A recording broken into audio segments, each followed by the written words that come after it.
దుబాయ్లో సినిమా చూడడానికి వెళ్లే వాళ్ళు ఇటువంటి పెద్ద పెద్ద డబ్బాలు ఇంకా డ్రమ్ములు తీసుకొని వెళ్తున్నారు. సినిమా చూడడానికి డబ్బాలు డ్రమ్ములు ఎందుకనే కదా మీ ఆలోచన. అయితే మీకు ఒక ఇంట్రెస్టింగ్ విషయం చెప్తాను, ఈ వీడియోని చివరి వరకు చూడండి. థియేటర్ లోకి బయట నుంచి ఫుడ్ తెచ్చుకోకూడదు. కేవలం మన దేశంలోనే కాదు, దుబాయ్ లో కూడా ఇదే రూల్. అందుకే ఎంట్రన్స్ గేట్ దగ్గర మన వద్ద ఏమైనా మారణాయుధాలు కానీ లేక తినే వస్తువులు కానీ ఏమైనా ఉన్నాయేమో అని అక్కడ ఉన్న సెక్యూరిటీ గార్డ్ మన బాడీని పై నుంచి కింద వరకు తడిమేస్తాడు. ఎందుకంటే సినిమా చూడడానికి వచ్చిన జనాన్ని వాళ్ళతో పాటు ఫుడ్ తెచ్చుకొని ఇస్తే థియేటర్ లో అమ్మే ఖరీదైన ఫుడ్ ని ఎవరు కొనుక్కొని తినరు. అయితే దుబాయ్ చెందిన ఒక లగ్జరీ సినిమా థియేటర్ లో ప్రీమియం ప్రైజ్ మూవీ టికెట్స్ తో పాటు ఫ్రీ అన్లిమిటెడ్ పాప్కార్న్ ఆఫర్ మొదలు పెట్టారు. ఎవరైనా ఏమైనా ఫ్రీకి ఇస్తే చాలు కోటీశ్వర్లు అయినప్పటికీ దేనబ్బా దాన్ని వదిలేదేలే.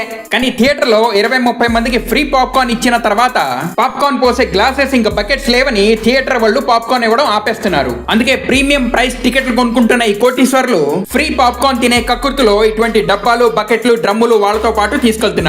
ఈ డబ్బాలు ఖాళీగానే ఉంటాయి కాబట్టి సెక్యూరిటీ వాళ్ళు వీళ్ళని ఆపకుండా థియేటర్ లోపలికి పంపిస్తున్నారు.